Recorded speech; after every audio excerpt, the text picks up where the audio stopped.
तो मगरमच्छ खोजने आप आ गई कुंडा, लेकिन ये नहीं पता पाई कि किसने वोटरों का नाम कटवाया जो राजा भैया के बहुत चहेते थे। राजा भैया का खौफ भी है कुंडा में। इस वक्त हम मौजूद हैं रघुराज यानी कि राजा भैया के गढ़ कुंडा में। प्रतापगढ़ के कुंडा की चर्चा तो हमेशा से मीडिया में रही है और साथ ही साथ कुंडा की और भी कहानियां हमेशा से मीडिया के लिए एक चर्चा का विषय रही है। कुंडा में इस वक्त हम मौजूद हैं, यहाँ के तमाम लोग भी हमारे साथ हैं जिनसे हम बातचीत करेंगे और समझने की कोशिश करेंगे कि क्या इस बार कुंडा में प्रभाव राजा भैया का कम होने वाला है या एक बार फिर से राजा भैया अपना वर्चस्व कायम करते हुए यहाँ की ज़मीनी स्तर पर वो एक बार फिर से जीत सकेंगे या नहीं। कुछ लोग मौजूद हैं यहाँ पर, उनसे बातचीत करने की कोशिश करते हैं और समझने की कोशिश करते हैं। क्या इस बार राजा भैया फिर से आएंगे कुंडा में सत्ता लेकर? जी, राजा भैया इस बार फिर से आएंगे। और जो गुलशन यादव उनके विरोध में खड़े हुए हैं, उनके नज़दीक करीबी बताए जा रहे हैं, उनका क्या होगा? अरे उनका क्या होगा, चुनाव है, लोकतंत्र है, लड़ रहे हैं दोनों लोग, लेकिन राजा भैया फिर से आएंगे। अच्छा, मैंने सुना है यहाँ की मगरमच्छ की कहानियाँ बड़ी चर्चा में रही हैं। अरे बस ये कहानी है, कहानी तो किताबों में भी सुना जाता है, वो सच्चाई से उसका कोई वास्ता नहीं है। अच्छा, तो रघुराज भैया चूंकि आप इतने कॉन्फिडेंटली कह रहे हैं कि वो आएंगे, क्या कुछ काम किया है उन्होंने आप कुंडा की जनता के लिए? सबसे बड़ा काम तो यही कि एक राजनेता को जनता के प्रति जो है सुलभ होना, और वो राजा भैया के पास है। राजा भैया आपके लिए सुलभ हैं? हाँ, बिल्कुल 24 घंटा। 24 घंटा? हाँ। एक फ़ोन कॉल की दूरी? एक फ़ोन कॉल की दूरी पर। अच्छा, राजा भैया का खौफ भी है कुंडा में? कभी नहीं, कोई खौफ होता तो इस तरह से हम लोग बैठ पाते। अच्छा, कोई खौफ नहीं? कोई खौफ नहीं। नहीं, जितना हमने सुना है, सुनाई देता है कि राजा भैया अपना खौफ भी बनाए रखे हैं। नहीं, ऐसा कोई खौफ नहीं है। जनता रात दिन, आज भाजपा शासन कहती है कि हमारे समय में जो है 12 बजे रात की निकलो, तो यहाँ तो 1993 से 12 बजे रात में निकल रहे हैं लोग। अखिलेश यादव से जब पूछा जाता है कि राजा भैया कौन है तो कहते हैं हमें नहीं पता। अखिलेश यादव को राजा भैया की तब पता थी जब उनकी सरकार नहीं बन रही थी। राजा भैया ने अपने स्नेह प्रेम से जो है उनकी सरकार बनाया, सरकार बनाने में सहयोग किया, सरकार बनाने का काम किया, तब राजा भैया को पहचानते थे अखिलेश जी। जब काम निकल जाता है तो एक कहावत है गांव देश में, मतम निकल गया पहचानते नहीं। उनको पहचानने की जरूरत, जिसको कुंडा बाबागंज पूरी यूपी की जनता पहचानती है, पूरा भारत पहचानता है, एक अखिलेश के पहचाने न पहचानने से क्या होता है? राजा भैया पर की सेहत पर कौन सा असर जाएगा? उसके कुछ दिन पहले ही वो गए थे मुलायम सिंह यादव से मुलाकात करने। ये उनका जो है एक देखिए भारतीय कल्चर है कि कोई बूढ़ा बुजुर्ग या कोई संभ्रांत व्यक्ति हो तो उसके दुख में उसकी हाल चाल लेना जो है वो राजा भैया के जो है उसमें है, रोम रोम में है। ये आप ये कह लीजिए कि उनकी दिनचर्या में है सेवा, यही सेवा नीति, यही जो है सद्भावना नीति, यही जो है उच्च विचार राजा भैया को आज जो है सातवें आसमान पे ले जा रहा है। अच्छा, राजा भैया इस बार तो जीतेंगे ही, तो जीतने के बाद अब जनता के लिए क्या कुछ करने वाले हैं? जनता के लिए तो वो बिना जीते भी करते थे। अब क्या करेंगे? नया करेंगे कि नहीं? उनका घोषणा पत्र आप पढ़ लीजिए, वो बहुत लंबा चौड़ा है, उसको बताने में बड़ा टाइम आपका वक्त जाएगा। अच्छा, अगर राजा भैया को किनारे रखा जाए, ठीक है,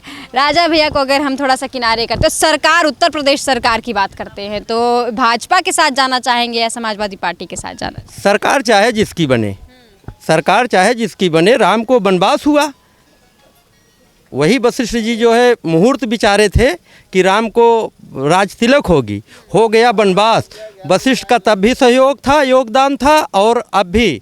तो सरकार चाहे जिसकी बने, बिना राजा भैया के जो है इशारे के कुछ संभव नहीं है, कोई सरकार नहीं बन सकती, संभव नहीं है। मैं पूछ रही हूँ कि आप किसकी सरकार चाहते हैं उत्तर प्रदेश में? हम उत्तर प्रदेश में सरकार तो हमारी पार्टी जो है जहाँ रहेगी वर्चस्व में रहेगी। राजा भैया ने अपनी नई पार्टी का गठन किया है। अगर हम किसी की सरकार चाहते तो हमारे माननीय जी जो है अपनी नई पार्टी न बनाते, और इससे साबित है कि सरकार जो भी बनेगी उसमें मेरी पार्टी जनसत्ता पार्टी का जो है वर्चस्व रहेगा। यही हम लोगों की हार्दिक इच्छा है। ठीक है, तो आगे क्या लोकसभा चुनाव में भी लड़ेंगे? बहुत दिल खोल के, और कई सीटों से लड़ेंगे। ये तो झांकी है, काशी मथुरा बाकी है। अच्छा, ये तो केवल अभी तो आपने योगी आदित्यनाथ का डायलॉग बोल दिया, यानी कि आपको योगी आदित्यनाथ से प्रेम है? किसी का खरीदा हुआ नहीं होता। नहीं, तो ये तो उन्हें नहीं बोला था, पे जो काम आए वही साथी हो। ये तो उन्होंने ही बोला था। तो आप भी चाहते हैं मथुरा में मंदिर बनना? नहीं, मंदिर, अरे हमारे राजा भैया खुद धर्म के बहुत बड़े जो है वो प्रवर्तक हैं, धर्म के अनुयायी हैं और सेवा नीति के बहुत जो है पुरोधा हैं, तो क्यों नहीं चाहेंगे। ये मगरमच्छ की कहानियाँ अगर निकली हैं तो वो कहते हैं ना कि आग होगी तभी धुआं निकलेगा, तो कुछ आग वगैरह थी? आप लोगों को पता है कि वो जो राजा भैया का तालाब है जहाँ आप मगरमच्छ बता रहे हैं, मीडिया के मैं बहुत नहीं बता रही हूँ, लोगों से सुना। नहीं, मीडिया भाई देखिए, लोगों से सुनते हैं तो मीडिया वाले उसको हाईलाइट करते हैं। तो आपने ये भी तो सुना होगा कि उस तालाब का संबंध और गंगा जी का संबंध कैसा है। जब गंगा का और उस तालाब का संबंध प्रगाढ़ है तो कभी राजा तो फिश का जो है पालन करवाते हैं उस तालाब में। जहाँ तक हम लोग, जहाँ तक कुंडा और बाबागंज की जनता, प्रतापगढ़ की जनता जानती है, उसमें केवल फिश का जो है वो होता है। राजा भैया पलवाते, हाँ पालवाते हैं, व्यापार तो बाहर होकर के होता है।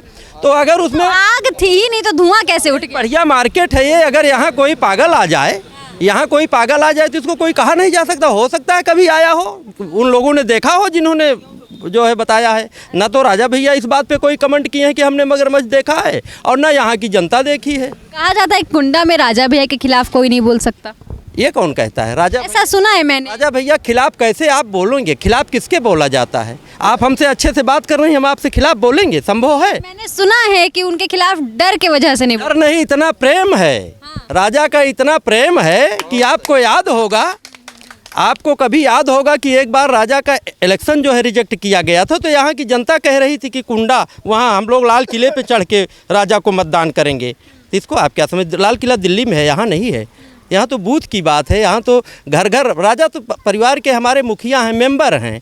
एक प्रकार से जो एक परिवार का जो मुखिया होता है वो पूरे जनता को अपना परिवार मानते हैं। तो यहाँ उनके विरोध की कौन सी बात है? आप अपने पिता का विरोध कर सकती हैं। तो अच्छा, जितना हमने पढ़ा है, राजा भैया की जो वोटिंग होती है वो कभी 53% से नीचे नहीं होती है। तो इस बार कितनी फीसदी होने वाली है? इस बार 60 के अबव। 60 के अबव? हाँ। और पिछली बार का जैसे नारा था कि राजा भैया 1 लाख पार, तो आपको पता होगा 1 लाख कुछ हजार कुछ छोट से। अच्छा, आपने बोला 60%, अभी आप कह रहे हैं यहाँ के हर एक घर के सदस्य हैं राजा भैया, तो 60% का डिफरेंस क्यों? 40% कहाँ चले गए?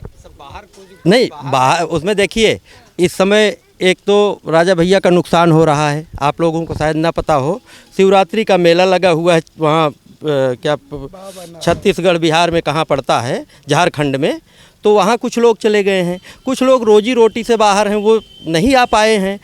कोरोना के बाद आदमी को वो भी तो चाहिए, तो इसी वजह से 60% है। कम तो होगा भाई। और कुछ लोगों का जो है, आपके जो, हम तो किसी का दोष नहीं देंगे, आप वोटर लिस्ट निकाल के एक गांव की देख लीजिए, 10% तो नाम ही गायब है लोगों का। ये किसकी चाल हम कहेंगे? इसकी चाल कहेंगे। आप लोग इसको पता लगाइए ना, कुछ आपकी ड्यूटी है ना। ये तो मगरमच्छ खोजने आप आ गई कुंडा, लेकिन ये नहीं पता पाई कि किसने वोटरों का नाम कटवाया जो राजा भैया के बहुत चहेते थे। काफ़ी ऐसे मैं कई गाँव में आपको दिखा सकता हूँ, मौखिक बात नहीं कर रहा हूँ। और मेरा परिचय जान लीजिए। इसके बाद मैं अशोक विश्वकर्मा, ग्राम कुर्रही, विधानसभा बाबागंज, जनसत्ता पार्टी जिला सचिव। अच्छा, इसीलिए बड़े ताव से बोल रहे थे राजा भैया के लिए? नहीं, राजा भैया के लिए नहीं बोल रहे हैं, उनके प्यार में जो है यहाँ की जनता पागल है, हम अकेले नहीं। ये तो उनका बड़प्पन है कि। अच्छा, ये बताइए, उत्तर प्रदेश में किसकी सरकार होनी चाहिए? साफ साफ सीधे शब्दों में। उत्तर प्रदेश में जिसकी भी सरकार होगी उसमें हम नहीं, साफ साफ सीधे शब्दों में। नहीं, हम क्यों कहें इसको, उसको आप देख। आपको कौन पसंद है? हाँ, हमें हमारे राजा भैया पसंद है। वो उत्तर प्रदेश सरकार में वो सरकार जहाँ रहेगा वही सरकार हमारी है। अच्छा, तो यहाँ पे पैरेलल सरकार चलेगी? नहीं, राजा भैया के पीछे, हम लोग राजा भैया के पीछे हैं। राजा यहाँ पैरेलल सरकार चलेगी? तो राजा भैया विचार करेंगे ना किसकी सरकार बने, किसमें जो है हमारे जनता का हित है, उनका मूल जो सिद्धांत है वो। हम लोग राजा भैया के मूल सिद्धांत की कदर करते हैं, राजा भैया की सेवा नीति का, धर्म नीति का कदर करते हैं। बुजुर्गों के सम्मान जो राजा भैया के अंदर कूट कूट भरा है, उनकी जनता में जो उनका प्यार दुलार है, हम उसकी कदर करते हैं। और उसके लिए वो उसके जिम्मेदार वो हैं, राष्ट्रीय अध्यक्ष वो हैं, हम थोड़ी नहीं हैं ना। नहीं, आपको पसंद है कोई की नहीं? हमारे राजा भैया पसंद हैं, बस ये कही। अच्छा, उत्तर प्रदेश सरकार ने, मतलब भाजपा सरकार ने कुछ काम किया है कुंडा की जनता? हम कह रहे हैं अगर भाजपा ने रोड बनवाया तो क्या कुंडा में जो है छोड़ के बनवाया है उसको? यही पूछना चाहती थी बस, यानी कि काम किया है भाजपा। अरे वो भाजपा सरकार तो सेंट्रल से है, यहाँ से है, वहाँ से है। वहाँ केंद्र में भी है और उत्तर प्रदेश में हाँ, भी है, फिर दोनों जगह है। उत्तर प्रदेश में ही कुंडा आता है। तो हम कहाँ कह रहे हैं कि भाई। ठीक है, बहुत शुक्रिया हमसे बातचीत करने के लिए। तो कुंडा की जनता से हमने बातचीत की और भी लोग हमारे साथ मौजूद है। कौन आ सकता है यहाँ पर? यहाँ पर राजा भैया आएंगे। सिर्फ वही आएंगे, एक ही नाम? एक ही नाम है यहाँ पर। अच्छा, इतना प्यार, इतना समर्थन जो मिल रहा है उन्हें, उसके पीछे की वजह? उनके पीछे की वजह है पर उनका जन्म हुआ यही पर, सब लोग हैं, हम लोग इकट्ठे हुए परिवार समझिए हम लोगों का है, तो किसको देंगे हम लोग तो उन्हीं को देंगे ना। ठीक है, तो राजा भैया इस बार भी अपना वर्चस्व उसी तरीके से कायम करेंगे? उनका वर्चस्व हमेशा रहा है और रहेगा। अच्छा, राजा भैया राजा हैं या जनता के नेता?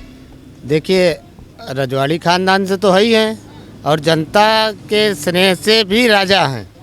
हाँ, वो घर के मुखिया तरीके रहते हैं। यहाँ किसी को भी कोई सुख दुख होता है वहाँ पहुँचते हैं और उनके यहाँ जो जाता है कोई काम के लिए उसका भी ध्यान देते हैं। कोई भी कार्यक्रम होता है उसमें आते हैं। अच्छा, गुलशन यादव क्यों विरोध में खड़े हो गए? देखिए, ऐसा है, ये विरोध नहीं, ये तो पार्टी का है, अपना सभी को अधिकार है लड़ने का, सब लोग लड़ेंगे, उसमें किसी का विरोध और किसी का वो नहीं है, सबका अधिकार है लड़ने का, वो लड़ रहे हैं। तो कुंडा की जनता से हमने बातचीत की। कुंडा की जनता का प्यार और समर्थन किसके तरफ है ये हमने समझने की कोशिश की, और क्या कुछ कहना था इन लोगों का ये आपने सुना, और किस तरीके की प्रतिक्रियाएं थी इनकी, और राजा भैया को जो प्यार और समर्थन मिल रहा है उसके पीछे की क्या कुछ वजह थी, ये भी हमने समझने की कोशिश की। इस वीडियो में फिलहाल के लिए इतना ही। ये वीडियो आपको कैसे लगी कमेंट सेक्शन में ज़रूर बताएं।